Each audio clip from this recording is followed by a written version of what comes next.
কিছুই না, এটা আমার ধান্দা, ব্যবসা। বোঝেন না আপনি? এই যে তাবিজ টাবিজ দেখছেন, ফুফা সব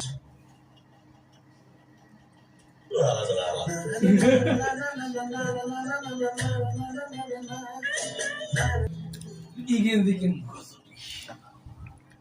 তুমি কেন ছাড়বো? দোষ তো আমার। আমাকে সারা জীবন যারা ভালোবাসছে তাদের সবাইকে আমি ঠকাইছি। মাকে ঠকাইছি, বোনকে ঠকাইছি, তোমাকে ঠকাইছি, বন্ধুদের ঠকাইছি। এই পাপের শাস্তি আল্লাহ আমাকে এখন দিয়েছে। এটা আমার কারণে তোমার জীবনটা এরকম হয়ে গেছে, সেটার জন্য আমি রিয়েলি সরি।